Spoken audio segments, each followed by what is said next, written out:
नमस्कार, नमस्कार, नमस्कार दोस्तों। मैं Nikhilesh Jain Hindi chess base channel पर आप सभी का हार्दिक अभिनंदन करता हूँ। दोस्तों, भारत के अर्जुन इरगासी और डी गुकेश इन दोनों ने पिछले 1 डेढ़ साल में बहुत सारे रिकॉर्ड साथ-साथ बनाए हैं। दोनों 2700 क्रॉस करने वाले भारत के सबसे युवा खिलाड़ियों में शामिल हैं।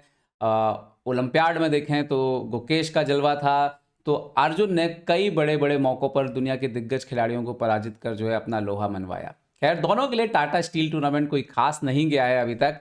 अभी तक जो रैंकिंग की स्थिति है उसमें हम देखें तो अब्दुल सत्तर और नोदिरबेग खिताब जीतने के काफ़ी करीब हैं। जीतेंगे या नहीं जीतेंगे अगले 2 राउंड में क्लियर हो जाएगा। अर्जुन और गुकेश का टूर्नामेंट कैसे खत्म होगा वो अगले 2 राउंड में देखा जाएगा। प्रज्ञानंदा कल फिर से हारे हैं तो वो भी 5 पॉइंट पर हैं, गुकेश 4.5 पर हैं, अर्जुन 4 पर हैं। तो कमोबस जो है इनके टूर्नामेंट लगभग 1 से गए हैं, बहुत खास नहीं गए हैं, लेकिन ऐसा ही होता है। एक बहुत बड़े टूर्नामेंट में एक्सपोज़र जो है जब मिलता है तो धीरे-धीरे आप उसमें एडजस्ट होते हैं। बात करते हैं इस मुकाबले की। सफ़ेद मोहरों से खेल रहे थे ये मैच अर्जुन इरगासी और गुकेश काले मोहरों से खेल रहे थे। E4 से शुरुआत हुई, E4, E5, night F3, night C6, bishop B5, राय लोपेज ओपनिंग। यहाँ पर अर्जुन ने चुनी नाइट F6, कैसलिंग, और यहाँ पर गुकेश जो है वो बर्लिन ओपनिंग चुनते हैं, night into E4, Berlin variation, D4, night D6, तो D इंटू E5, यहाँ पर नाइट इंटू B5। तो यहाँ पर अब आप देख सकते हो कि यहाँ पर एक पीस जो है वो यहाँ पर चला गया है, लेकिन A4 के बाद एक्चुअली में उस घोड़े के पास जाने के लिए कोई जगह नहीं बचती है, तो घोड़ा आता है D4 पर। नाउ नाइट इंटू D4, यहाँ पर knight into D4 main line है, knight into D4, queen to D4, but यहाँ पर अर्जुन खेलते हैं C3। Okay, night into E5 नहीं मारा जा सकता है क्योंकि रुक E1 के बाद पीस जो है वो चला जाएगा यहाँ पर ब्लैक का, सो बिशप E7 खेलते हैं वो। एंड नाउ अब अर्जुन यहाँ पर खेलते हैं F4, गुकेश करते हैं कैसल, बिशप E3, और ब्लैक की तरफ से बहुत ही इंपॉर्टेंट चाल, क्योंकि अगर आप वो नहीं करेंगे तो जो वाइट का जो स्ट्रक्चर है ये आपको काफ़ी परेशान कर सकता है, इस स्ट्रक्चर को तोड़ना होगा। F6 करते हैं यहाँ पर गुकेश, और इससे पहले जो गेम खेला गया है उस पर नाइट C6 खेला गया था। ये एवगेनी नाजिर हैं, उन्होंने खेला था आंद्रे सिपेंको के खिलाफ। 2022 में मैच खेला गया है, लेकिन रशियन चैम्पियनशिप में। बट यहाँ पर अर्जुन चुनते हैं नाइट D2, जो कि नॉवेल्टी है, मतलब इससे पहले ये लाइन नहीं खेली गई है। ओके, गुकेश खेलते हैं night into D4, bishop D4, और यहाँ पर C5। ये बिल्कुल टाइमली आया गुकेश के लिए। अगर इसमें बिशप पीछे हट जाए तो डेफिनेटली ब्लैक की पोजीशन अच्छी हो सकती है, लेकिन अर्जुन जो है बिल्कुल टाइमली खेलते हैं pawn into F6, now C into D4, so F into E7, queen into E7, और यहाँ पर गुकेश खेलते हैं, सॉरी अर्जुन खेलते हैं क्वीन F3। अगर यहाँ पर गुकेश क्वीन E3 करके खेलें तो एक्चुअली में दिखने में बड़ा इंटरेस्टिंग है, क्योंकि ऐसा लगता है कि queen E3, D3, night B3 के बाद ब्लैक के पॉन काफ़ी आगे आ रहे हैं, बट एक्चुअली में वही प्रॉब्लम है, और इनमें से पॉन जो है वो मर सकते हैं, बहुत संभव है, और इसीलिए ये वेरिएशन जो है इवन वाइट को फेवर करेगा। तो यहाँ पर गुकेश ने डिसाइड किया D इंटू C3 मारा, क्वीन इंटू C3, और अब आप देखो कि इस पोजीशन में ब्लैक के पास एक आइसोलेटेड क्वीन पॉन हो चुका है, ये पॉन अकेला है, कमज़ोर नज़र आ रहा है, लेकिन ब्लैक के पास एक्टिविटी जो है, और ख़ासतौर पे जो बिशप है वो उन्हें सपोर्ट करेगा पोजीशन में। तो सबसे पहले उन्होंने खेला क्वीन F6। अब आइडिया कि अगर आप एक्सचेंज कर दो इस पोजीशन में, फॉर एग्जांपल क्वीन F6, रुक F6, रुक C1, BD7, रुक C7, इस तरीके से गेम हो सकता है।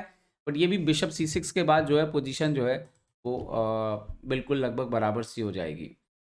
तो ये हो सकता था, बट लेकिन यहाँ पर अर्जुन ने खेला यहाँ पर क्वीन D3, सो मतलब ये B2 का पॉन उन्होंने दिया और D5 का पॉन दिया, और इसके बाद पोजीशन फिर मतलब एक प्रकार से बिल्कुल सिंप्लीफाई हो गई।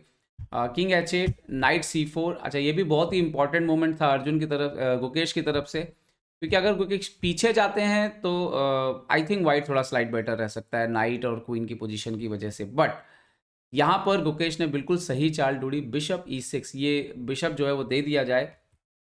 क्वीन E6 अगर मारते तो क्वीन D4 चेक आती, एंड देन अगर आप किंग H1 वगैरह हटते हैं तो रुक E8 के बाद कुछ इस तरीके से ब्लैक खेल सकता है, जो कि थोड़ा इनिशिएटिव ब्लैक को लगता है क्योंकि उसकी रुक की पोजीशन की वजह से। बट खैर बिशप E6 पर अर्जुन ने खेला यहाँ पे क्वीन E5, और इस तरीके से क्वीन एक्सचेंज किया, queen into E5, night into E5, रुक C8, रुक F2। अब देखने में ऐसा लगता है कि ये पोजीशन तो भैया इक्वल ही है, बराबर ही है, लेकिन इतना आसान नहीं है। यहाँ पे आप देखिए कि दो पॉन है गुकेश के पास और अर्जुन के पास यहाँ पे एक पॉन है, गुकेश के पास घोड़ा है। मतलब अगर इस तरह का कोई एंड गेम आ जाए जहाँ पर रुक एक्सचेंज हो जाए तो ये वाइट के लिए मुश्किल भी हो सकती है, क्योंकि यहाँ से कॉर्नर की तरफ से एक पास्ट पॉन निकल सकता है वहाँ पे। तो रुक C5 खेला यहाँ पे गुकेश ने, तो अर्जुन ने खेला रुक E1 B5, और वो अपने वहाँ से एक पास्ट पॉन बिल्कुल निकालना चाहते थे, बट ये ध्यान रखा है बिल्कुल अर्जुन ने कि कॉर्नर का पॉन जो है वो उनको ना मिले, तो उन्होंने यहाँ पे खेला A5, तो बी वाला पॉन मिले, ए वाला पॉन जो है वो पासर ना मिले, और नाउ रुक B2 किंग G8। इस तरह की पोजीशन में एक जो बहुत ही खास बात होती है कि वो आपको ये समझना है कि आपकी वीकनेस क्या है, कहाँ पर है, और आप उसको कैसे मेंटेन करोगे, कैसे सपोर्ट दोगे पॉन्स को। दूसरा एक इंपॉर्टेंट बात कि अगर वो पॉन ट्रबल पे आए तो उसके बदले में आप क्या लोगे, कि आपका टारगेट कहाँ पर है। तो ये जो बैलेंस है एंड गेम में, ये बहुत ही ज़्यादा इंपॉर्टेंट होता है। देखने में तो लगता है अच्छा पीस बराबर है तो ड्रॉ ही हो जाएगा, बट इतना आसान नहीं होता है। पीसेस की प्लेसमेंट, किंग कहाँ पे होगा, किंग कितना टाइमली आएगा, आपके पास जो माइनर पीसेस हैं उनके पास अच्छा स्क्वायर है कि नहीं, और वो कितना कंट्रीब्यूट कर रहे हैं, ये एक एक छोटी छोटी डिटेल जो है वो मायने रखती है एंड गेम में। और दोनों खिलाड़ी जो है, ऐसा नहीं लग रहा था कि ड्रॉ के लिए खेल रहे हैं, बिल्कुल प्रेस करने की कोशिश कर रहे थे। यहाँ पर अर्जुन ने H3 किया, so now bishop C8, night F3 वापस आए, रीलोकेट किया नाइट को। इन्होंने किया रुक F8, अभी वो देखिए F वाले पॉन पर अटैक करना शुरू किया, तो रुक B4 से डिफेंड किया पहले, और नाउ A6, रुक E7 यहाँ पर एक्टिवेट किया, रुक F5 से आए और F4 पे एक और अटैक किया, तो नाउ G3 करना पड़ा। अब यहाँ पर गुकेश एक्सचेंज ऑफर करते हैं। अच्छा, एक्चुअली में यहाँ पर एक्सचेंज ऑफर करना एक स्मार्ट मूव है गुकेश की, क्योंकि थोड़ा प्रॉब्लम हो सकता है यहाँ पर वाइट को, क्योंकि रुक का वाइट का जो पोजीशन है वो बहुत अच्छा नहीं है। तो अर्जुन ने यहाँ पर डिक्लाइन किया, रुक E3 आए, गुकेश के लिए रुक C7, नाउ G4, रुक C2, तो पहले F5 अपने पॉन को प्रेस किया, आगे तक लेके गए, नाउ रुक D8। सो अब अर्जुन ने टाइमली जो है वो रुक D4 रखा, यहाँ पर रुक into D4, night into D4, और इसके बाद पोजीशन इक्वल हो गई थी। इक्वल कैसे हो रही है, बैलेंस कैसे हो रही है, ये जो दो पॉन है ब्लैक का और ये जो वाइट का पॉन वीक है, इसकी वजह से जो ब्लैक का बिशप काम नहीं कर रहा है वो कंपनसेट हो रहा है दोनों आपस में। जैसे हम कुछ मूव देखते हैं, रुक C4, इन्होंने खेला night F3, king F8, now king F2, Arjun ने अपना किंग इंप्रूव करना शुरू किया, नाउ रुक C2 चेक। अच्छा, यहाँ पर आप सोच सकते हो जैसे कि क्यों नहीं गुकेश रुक A4 जाते और A5 वाले पॉन को मारते, क्योंकि अभी उनकी वीकनेस जो है वो उनके बिशप को लेकर के। तो यहाँ पर कैसे होता, रुक C3 पे या तो रुक C4 खेलना पड़ता, और अगर आप बिशप मूव करते हो तो आप देखो रुक C7, अगर आप बिशप कंटिन्यू मूव करते हो तो नाइट G5, अगर आप रुक A5 मारते हो तो नाइट E6, मतलब इस तरह का पोजीशन हो सकता है कि वो लॉस तक हो सकता है।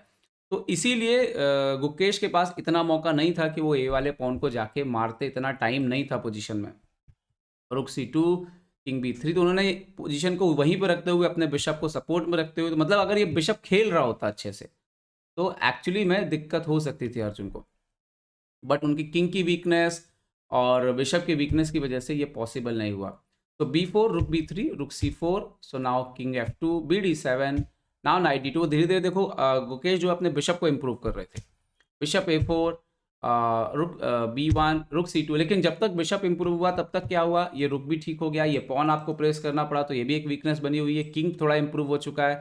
तो धीरे धीरे वाइट का पोजीशन जो है वो रिकवर कर चुका था। रुक E1, B3, so now night into B3, finally bishop B3, और इसके बाद जो दोनों खिलाड़ी जो है वो ड्रॉ पे सहमत हो गए, क्योंकि यहाँ पे आप आगे ज़्यादा क्या करोगे, रुक A2, रुक B8 चेक, किंग F7, रुक B7 चेक, ऐसे आता रहेगा, क्योंकि आप नीचे नहीं जा सकते, क्योंकि ये रुक B6 चेक में तो आपका पॉन सीधा मर के मतलब लूजिंग पोजीशन भी आ सकता है।